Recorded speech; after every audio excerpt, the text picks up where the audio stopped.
There's a lot to be said for quiet nights on a backwater colony planet. The world of Ellison 9 was hardly a bustling hub of interstellar travel. Most days, my workshop Halon's repair saw more busted stabilizers and corroded fuel injectors than actual people. The colony had long settled into a comfortable monotony. Ships came and went, mostly cargo freighters and the occasional outdated scout craft. The mechanics of life here were as predictable as the machines I fixed. And that's exactly how I liked it. But on that particular evening, everything shifted. I was finishing up a routine recalibration on a clunky old gravity skiff when the door slid open with a faint hiss. Normally, it took me a moment to glance up from my workbench. When you're up to your elbows in rust and ion lubricant, you don't get distracted easily. But this time, I looked up right away, probably because the person who stepped through didn't belong here. It wasn't just her elegant, shimmering attire or the peculiar glow of her skin. It was her whole presence, as if she carried the weight of a different world on her shoulders. She was tall and lithe, her gait unsteady, as though she'd been running for hours. The faintly iridescent fabric of her suit clung to her like liquid metal, catching the dim lights of the workshop and turning them into brief flashes of rainbow. I froze, still holding the hydrospanner mid-turn. "Please," she said, her voice trembling. "I need help." I didn't answer at first. Couldn't. I just stared at her, those luminous, slitted eyes scanning the room, her breath coming in short, sharp bursts. I knew immediately she wasn't human. The subtle movements of her facial muscles, the slight twitch of her ears, and the silver-blue liquid seeping from a deep gash on her temple told me what I'd only seen in the Holos. She was Cyrothian, a race I'd heard plenty about but never imagined meeting face to face. They were secretive, powerful, and rarely seen outside their empire. So what was one doing in my workshop? She stepped closer, her legs almost giving out as she reached for the edge of my workbench. "They're after me," she whispered. "They?" I asked, my voice hoarse. She nodded, her hand trembling as she tried to steady herself. "The guards. From my empire. They'll kill me if they find me." I knew I should have just said no, told her to leave before she brought trouble down on me. But her eyes met mine again, filled with so much fear and pain that I couldn't. I motioned to a chair. "Sit down," I said. "Let me take a look at that wound." She hesitated, clearly unsure whether to trust me, but then collapsed into the chair.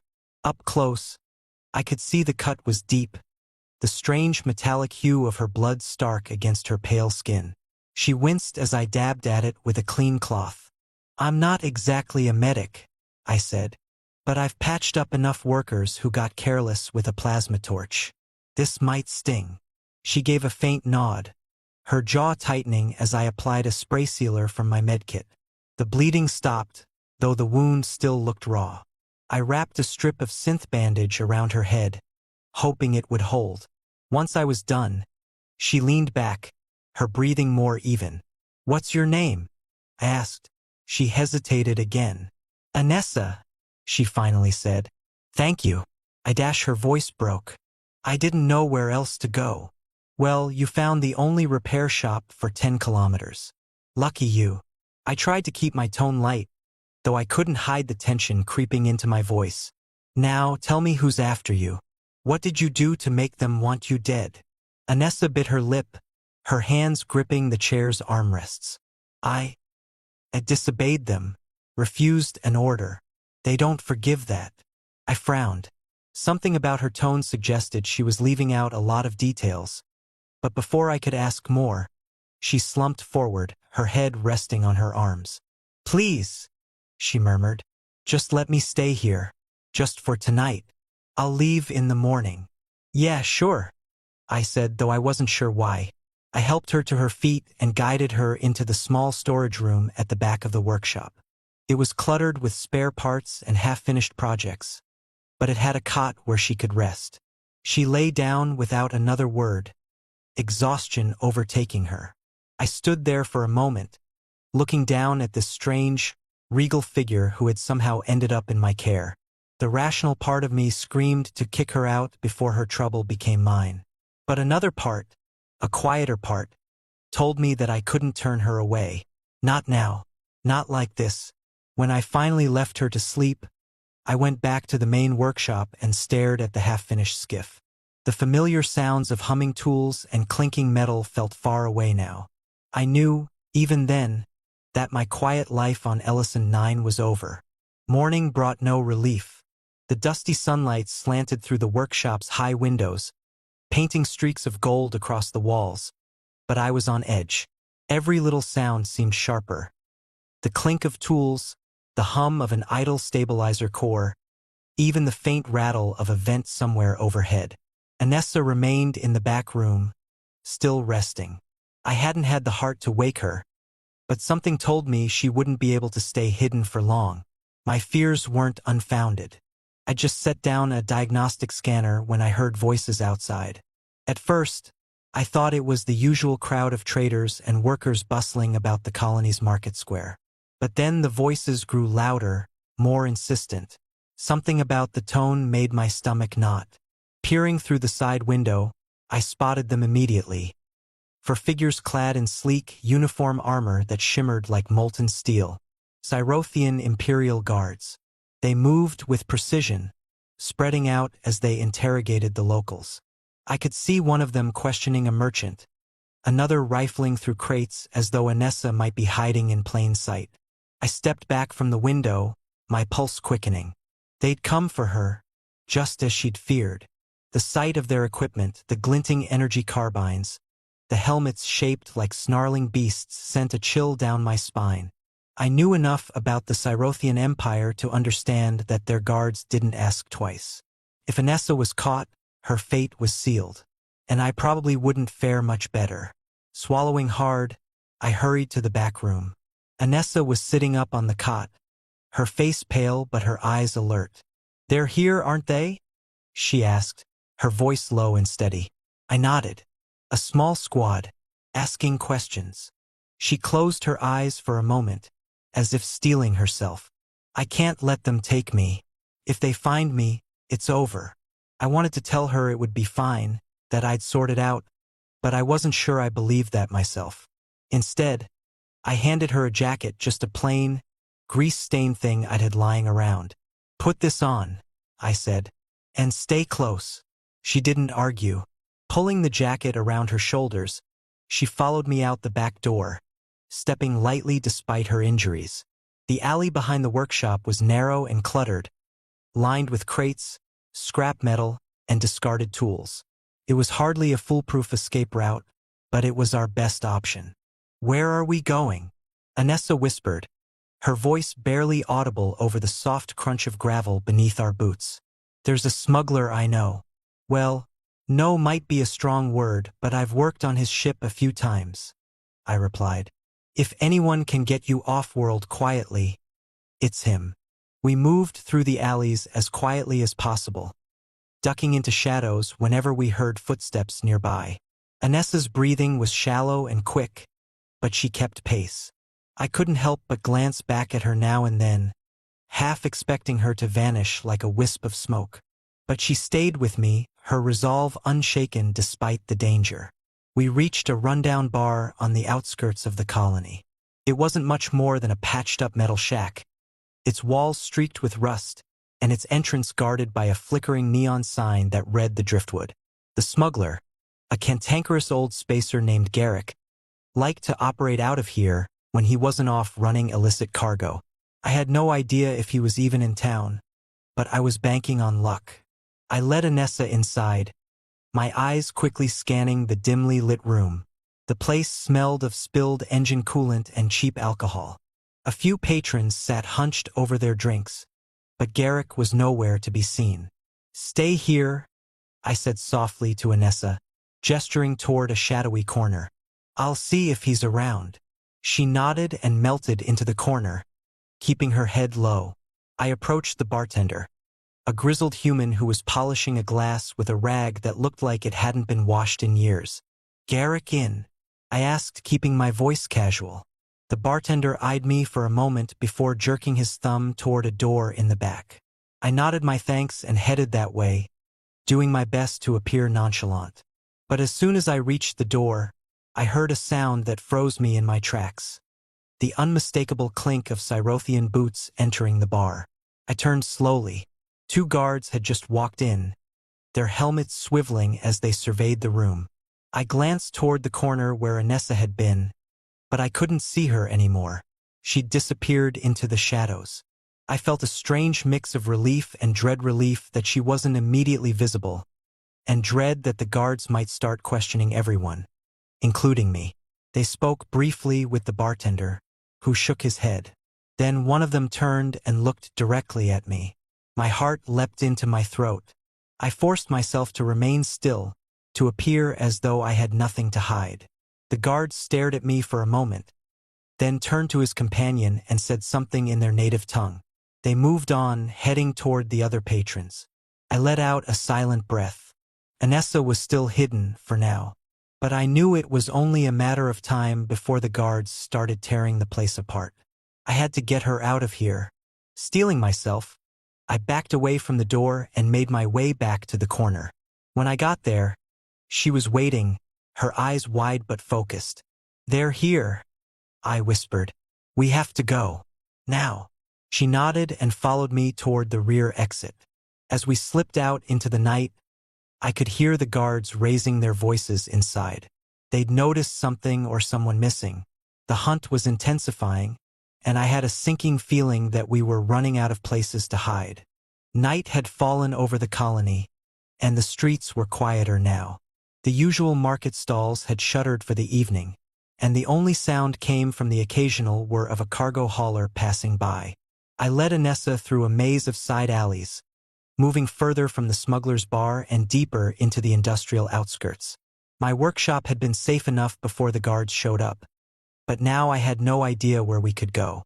Anessa followed silently, her face pale and tight with concentration. She hadn't said much since we fled the bar. Maybe she was still in shock.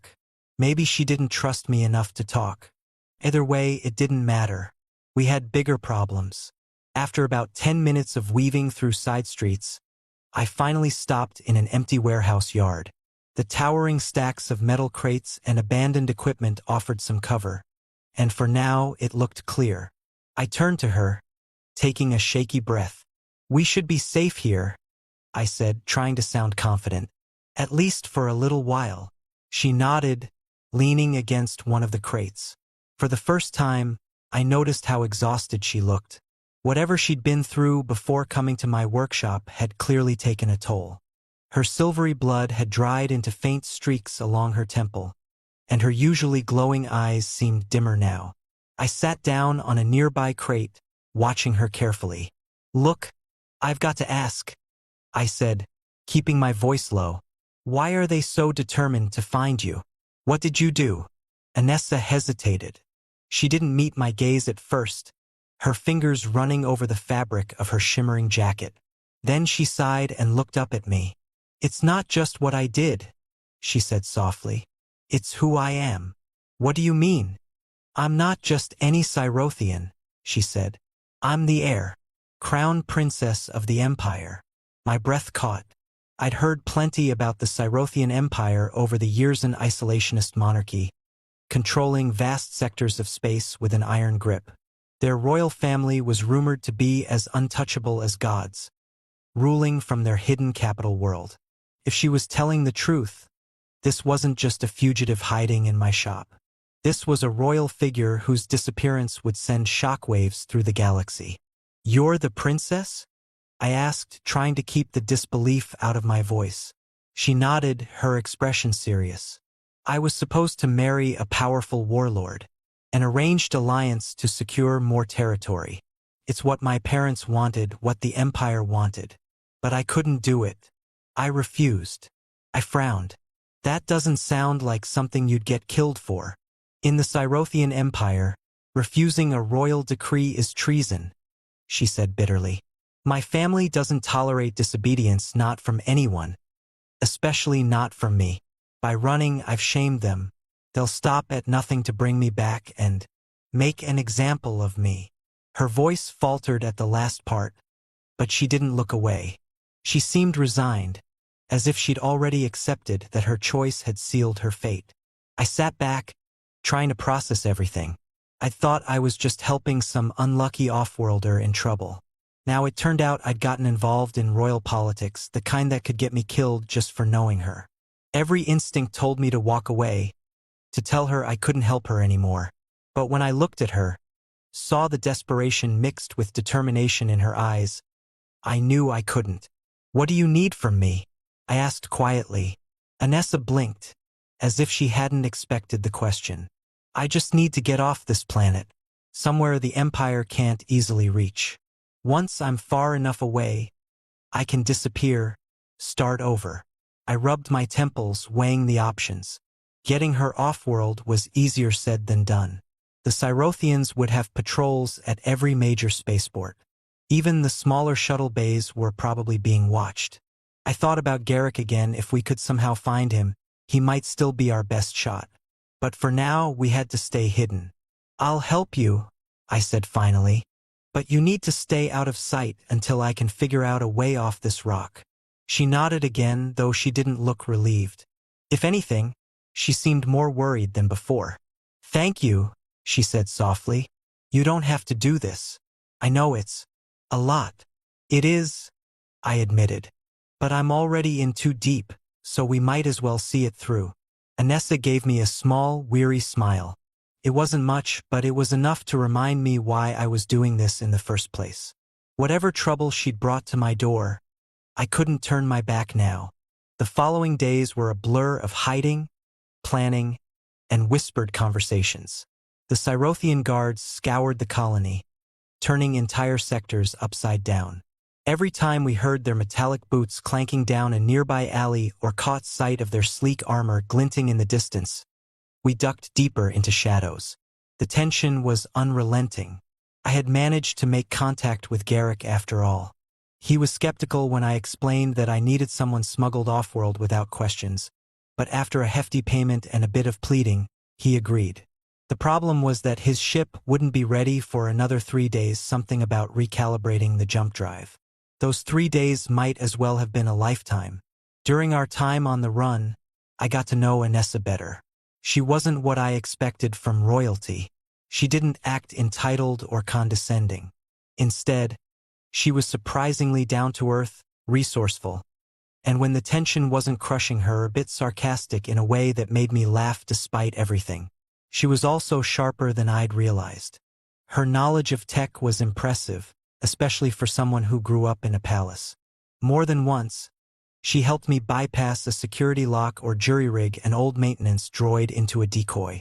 I began to see her not just as a fugitive, but as someone genuinely worth protecting. On the second night, we holed up in an old storage bunker near the outskirts of the colony. It was cold and cramped, but it was quiet. Anessa sat across from me, her legs tucked under her. She'd stripped away the remnants of her elegant Cyrothian garments and now wore a plain spacer's jumpsuit that we'd found at a flea market. She looked more like a mechanic than a princess, but that didn't stop her natural poise from shining through. "You didn't have to do this, you know?" she said suddenly, breaking the silence. Her voice was soft, her slitted eyes focused on the floor. "You could have just turned me away." I leaned back against the cold metal wall, shrugging. "Maybe, but I couldn't just leave you bleeding on my workshop floor. Could I?" She gave a faint smile, though her expression quickly turned serious. "You've risked so much already, and if something happens, if they catch us she paused, taking a shaky breath. "I won't let you pay for my choices." I frowned. "I'm already in this. If they catch you, they'll catch me too. We've got no choice but to stick together." Anessa looked at me for a long moment, her expression unreadable. Then, to my surprise, she shifted closer, her voice dropping even lower. "What if we gave them a reason to leave us alone?" "What do you mean?" "I mean," she hesitated, as if weighing her words carefully. "The Empire won't pursue me if I'm married. They won't risk the political fallout. It's one of the few traditions they still respect. A royal alliance, even one they didn't arrange, would make me off-limits." I stared at her, not sure if I'd heard her correctly. "Wait, you're saying Dash?" "Yes," she interrupted, her gaze unwavering. If we were married, the empire would have to back off. You'd be safe, and I'd be free from the marriage they're trying to force on me. My mouth opened and closed a few times before I managed to speak. You're kidding, right? I'm not, she said, her voice calm but serious. This isn't about romance or tradition. It's survival. For both of us. I shook my head, still trying to wrap my mind around what she was suggesting. Anessa, we barely know each other, and you're a princess, for Star's sake. Marrying me would give us a chance to escape, she cut in. I know it sounds crazy, but it's the only leverage I have against my family. Once we're in a neutral system, we can decide what to do from there. This doesn't have to be forever. I sat there, my heart pounding. She was asking me to turn my life upside down again for a slim chance at freedom. But as I looked into her eyes, I saw more than desperation. I saw determination, a strength that told me she wasn't going to give up, no matter how insane the plan sounded. I ran a hand through my hair. And if it doesn't work? If they come after us anyway? Then we'll run again, she said simply. But this gives us a chance. A real chance. I wanted to argue, to tell her there had to be another way.